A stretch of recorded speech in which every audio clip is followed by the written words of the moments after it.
और वो इसलिए मिलेंगी कि जिस आस और उम्मीद के साथ में भारतीय जनता पार्टी की सरकार यहाँ पर राजस्थान में जनता ने बनाई थी, उस आस और उम्मीद को मुख्यमंत्री के चयन, मंत्रिमंडल का गठन, ब्यूरोक्रेसी के ट्रांसफर, योजनाओं की क्रियान्विति, बजट, इन सब चीजों में निराशा हाथ लगी है।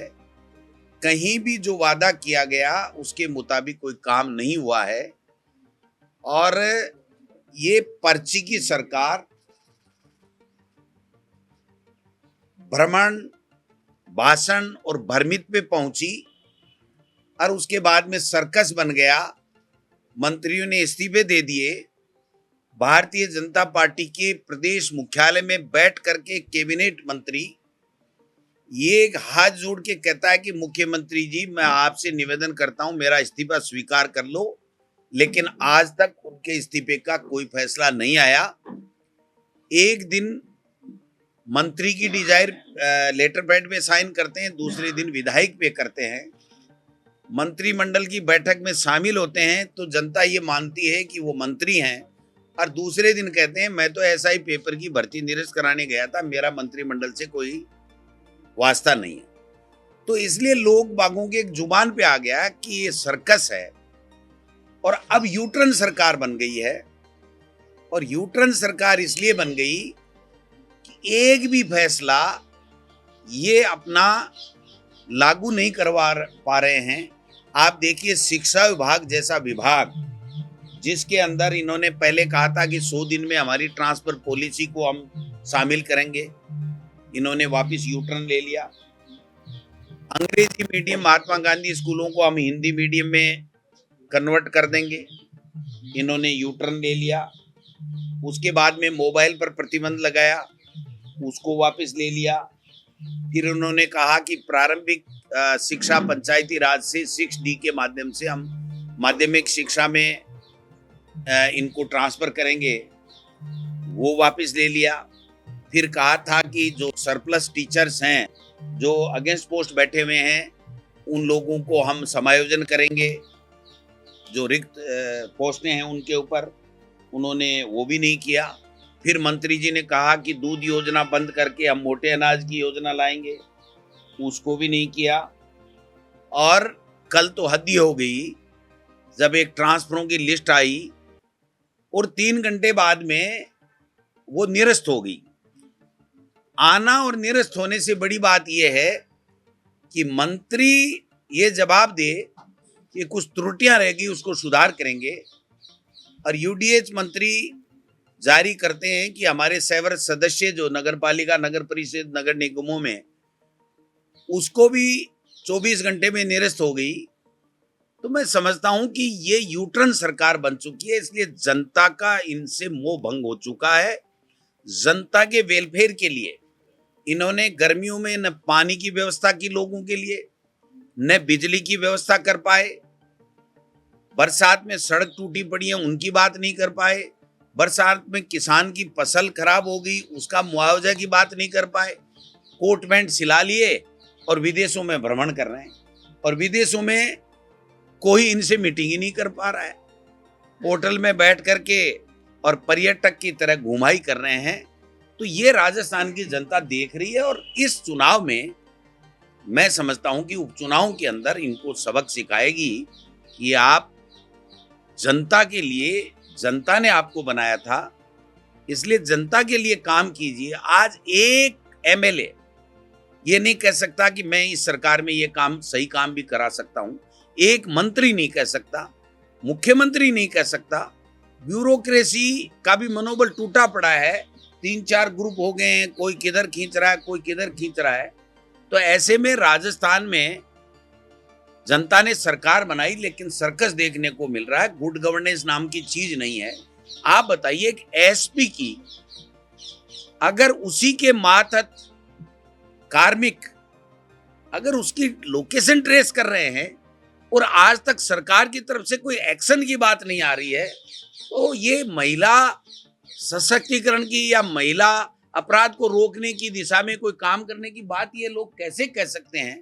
आए दिन हमारी नाबालिग बेटियों के साथ में बलात्कार हो रहा है, माफिया हावी है, चाहे वो खनन माफिया हो, लैंड माफिया हो, और ये तो एक ही एक बात कर रहे हैं, रोजाना पढ़ने को मिलता है। 2 मंत्री कहते हैं कि एसआई की भर्ती निरस्त होगी, तीसरा कहता नहीं होगी, चौथा अफसर कहता है कि ये हो गया, पांचवा कहता है ये हो गया। भाई साहब, ये सर्कस दिखाना तो बंद करो, जो निर्णय लेना हो निर्णय लो, और नई भर्तियां निकाल करके नौजवानों को, बेरोजगारों को रोजगार देने का काम करो। 10 महीने बाद भी कांग्रेस की सरकार को कोसते रहेंगे और ऐसे पेश करते रहेंगे कि साहब पेपर लीक हो गए। पेपर लीक भाई साहब देश में भी हुए हैं। नीट का पेपर लीक हुआ, एफआईआर लॉन्च हुई, 140 के खिलाफ चार्जशीट पेश कर दी, तो वो पेपर लीक क्यों नहीं हुआ? 25 लाख का पेपर था। हमारे समय में नीट का पेपर लीक हुआ, निरस्त किया, दोबारा भर्ती कराई और नियुक्ति दे दी लोगों को।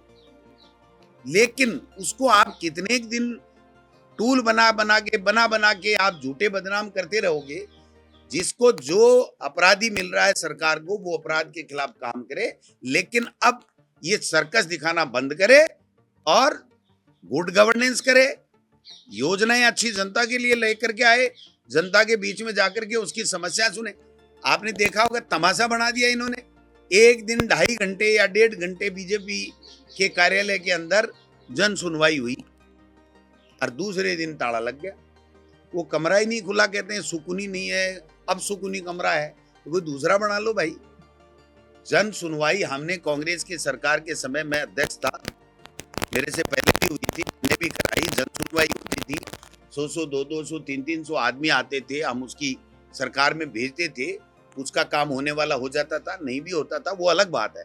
लेकिन जनता को एक केंद्र मिला हुआ था कि भाई हम जाकर के हमारी बात कह सकते हैं, हमारा परिवेदना दे सकते हैं।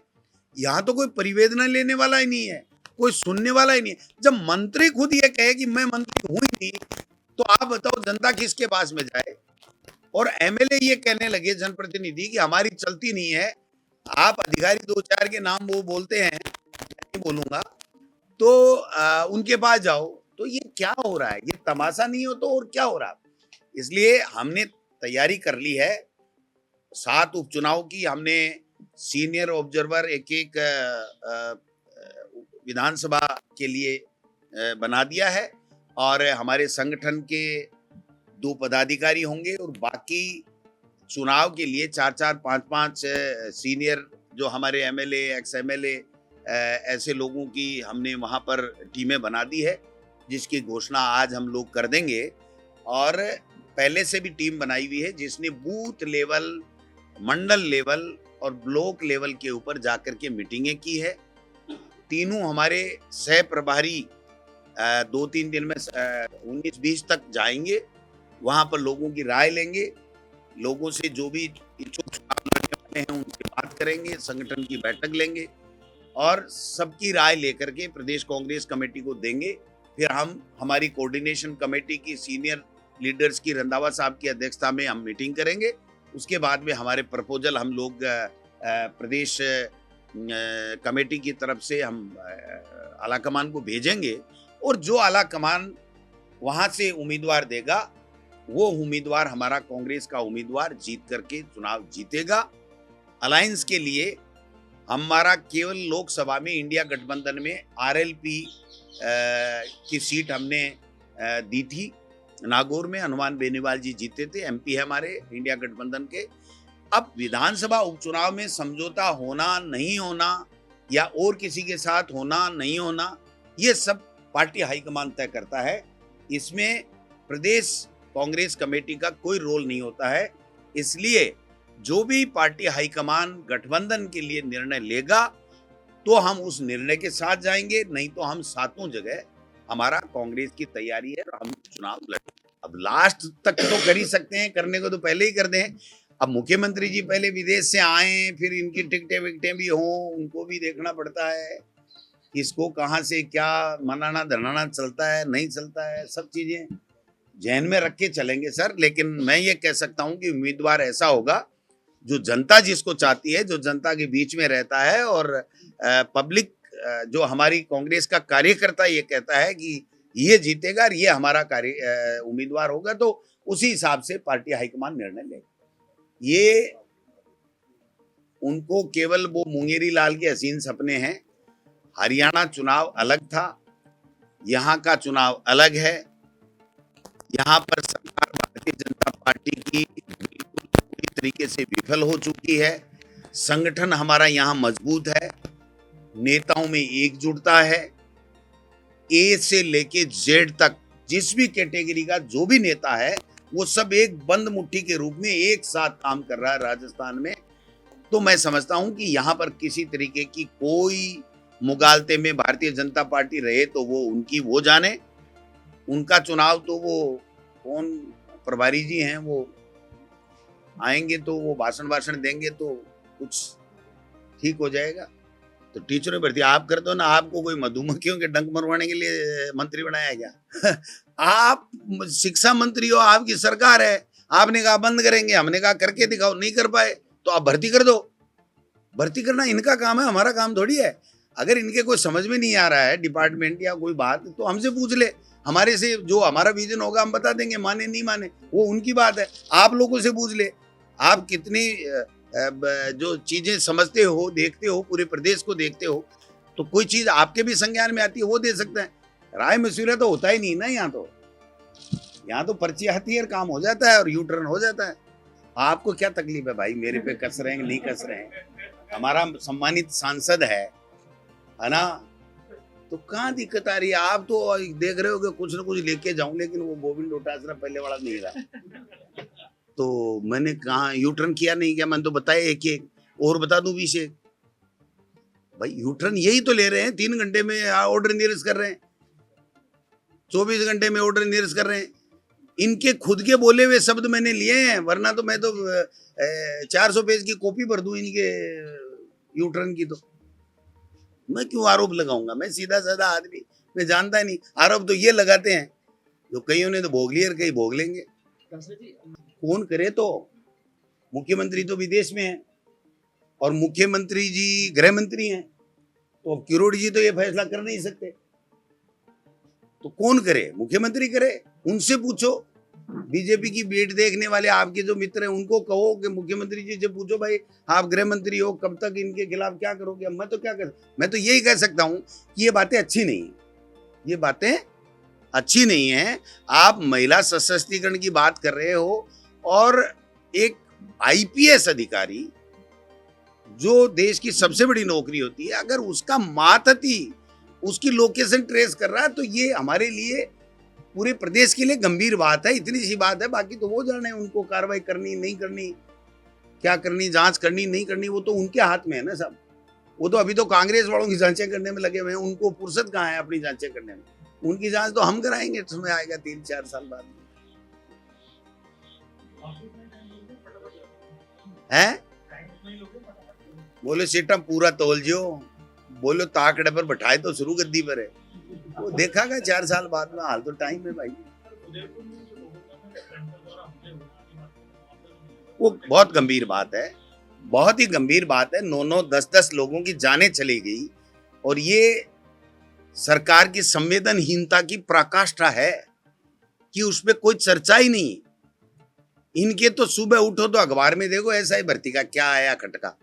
तो भाई इस खटके को बंद करो, इस सर्कस को बंद करो, जो करना है फैसला ले लो और आप गुड गवर्नेंस दो। जो पीड़ित लोग हैं, परेशान लोग हैं, उनकी मदद करो, ये काम करो। कर ही नहीं रहे कुछ। मैं क्या करूं, कितना कहूं?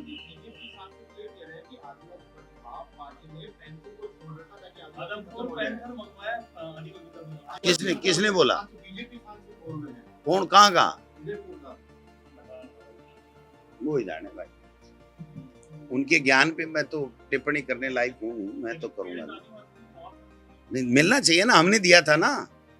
हमारी सरकार के समय एक टाइगर से अटैक से हो गया था, उसको पैसे दिए थे हमने 8 लाख, तो मेरे ध्यान में, ज्यादा का मैं नहीं कह सकता, बातें तो कही हैं। तो फिर बताओ, ये तो कुछ कर नहीं रहे ना भाई साहब, तो ये तो भ्रमण पे निकले हुए हैं ना। सर ये बाइपोल के पहले एआईसीसी ने गहलोत जी और पायलट साहब को भेज दिया, तो इस पे आप क्या कहेंगे? तो नहीं भेजना चाहिए। नहीं, उनको इसलिए भेज दिया ताकि यहाँ पे ज्यादा टाइम ना, उनके बीच क्यों? जो राइवलरी है उसको क्यों यहाँ? हाँ, यार बड़ा जोरदार सवाल है, क्या बात है, क्या बात है, लाया कुछ मिला नहीं इतनी देर में, इसलिए अब कुछ ना कुछ नहीं, कोई सवाल नहीं। वहां की जिम्मेदारी भी निभाएंगे, यहाँ की उपचुनाव को भी देखेंगे, और दोनों ही हमारे वरिष्ठ नेता हैं, पूरे हिंदुस्तान में भी काम करेंगे, राजस्थान में भी काम करेंगे, और सब मिलकर के इस भारतीय जनता पार्टी का सुपड़ा साफ करेंगे। अब थारो पेट भरियो को क्या खबराऊं, तो कुछ कहीं घड़ी के दिए चलाया तो अब मुद्दे तो भाई साहब इन्होंने ही दे रखे, हम तो क्या मुद्दे लेंगे बताओ, कर नहीं।